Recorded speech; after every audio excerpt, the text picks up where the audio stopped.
Sabi nila, the greatest gift to yourself daw is a little bit of attention. Pero para sa akin, beauty begins the moment you decided to be yourself.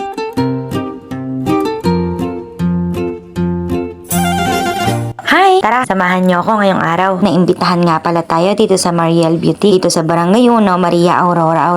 Hindi ko nga alam kung pag-iimbita ba yung nangyari. Dahil sa totoo, nag-inquire ako sa kanila ng Carbon Black Doll Treatment. Kasi last year, I have been suffering so many acne. Ngayon, ang ginagamot ko yung mga acne scars. Aminin naman ninyo na mas mahirap talagang alisin ang ating acne scars kaysa sa ating active acne. Dahil ako, sa totoo lang, halos nasubukan ko na lahat ng products pero wala pa ring epekto sa akin. Hindi ko ba alam kung yung product ba yung may problema o yung mukha ko na talaga. And out of nowhere, bigla na lang inoffer sa akin ang libreng Carbon Black Doll Treatment. Nung una, nahihiya ako at hindi ko alam kung ano yung isasagot ko kasi nga hindi ko naman sila kilala. I mean, isa sa mga staff niya kilala ko dahil kabarangay ko pero yung mismong may-ari ay hindi ko talaga kilala. Nakakatuwa lang isipin dahil gumagamit si Lord ng mga taong hindi malapit sa atin o hindi natin mga kakilala para ibigay yung mga blessings na gusto niyang ipaabot sa atin. And buti na lang, I have a friend of mine and a lover as well, nakakilala yung may-ari nitong boutique na to. At nung pagpasok ko nga dito sa Mariel Boutique, hindi ko alam kasi hindi ko na nahawakan yung camera ko. Nahiya na akong mag-video kasi ang nasabi ko na lang, wow, ang ganda. Bukod sa maganda yung may-ari, ang gaganda pa ng staff nila, ang gaganda pa ng mga puso nila. Alam nyo ba na ako na nga ang inilibre ng facial treatment? Tapos ako pa yung pinagmerienda nila. Saan ka naman kukuha ng ganitong sponsor, diba? Pero ang hindi nila alam, yung hiya ko, halos gusto ko na lang lumubog dun sa hinihigaan ko talaga. Yung parang gusto ko na lang magpasultop dun sa laser na ipinapaltupaltog nila sa rupa ko. Hindi naman talaga kaso sa akin kung hindi ako maputi o hindi ako makinis. Sapat na sa akin yung ganitong itsura ko, kaya lang bilang babae, meron pa rin akong insecurities sa physical appearance ko. Pero alam nyo ba na mas nakakaganda ang merong may mabuting puso? Bonus na lang yung itsura. Pero sa panahon kasi ngayon, hindi na uso yun. Siguro meron pa rin pero bihira na lang kasi yung mga taong nakaka-appreciate ng mga mababait na tao na kahit anong itsura nila, mataba, maitim, pangit yung ganito o yung ganyan sa katawan nila ay matatanggap pa rin. Kasi ngayon, ang batayan ng pag-ibig o kahit papakikipagkaibigan, yung itsura na talaga. O kaya yung something naman na nagpapaganda ng image ng tao na yun. At kung meron man akong natutunan sa buhay ko, yun ay yung mas masarap magmahal ng ugali kaysa sa panglabas na anyo lang. At isa pa, dapat una mong minamahal at tinatanggap yung mga flaws mo. At dito nga, sabi nila, kikidayan pa daw nila ako, aayusin pa daw nila yung kiday ko para mas lalong gumanda. Hindi ko nga alam kung anong tawag dito, pero parang ito yung ombre mist eyebrows. Dito nga, tinanong ko pa yung staff nila kung magkano ba yung paganito. Tapos nagulat ako sa presyo kasi meron pala siyang kamahalan. Bali 4K kasi siya, 2K per session. Pero kung para sa akin na talagang gusto kong magpaganda, wala lang sa akin yung 2K na yon. Pero para sa akin nga na sponsor lang ito, nagulat talaga ako. Ganun kamahal yung i-sponsor nila sa akin. Ito yung isa sa mga tinatawag na tiis ganda kasi medyo masakit din siya kapag ginagawa yung kilay mo. At isa pa, tiis ganda dahil masakit din siya sa bulsa. Pero ang nakakatuwa doon, makikita mo rin naman kung gaano kaganda yung magiging resulta.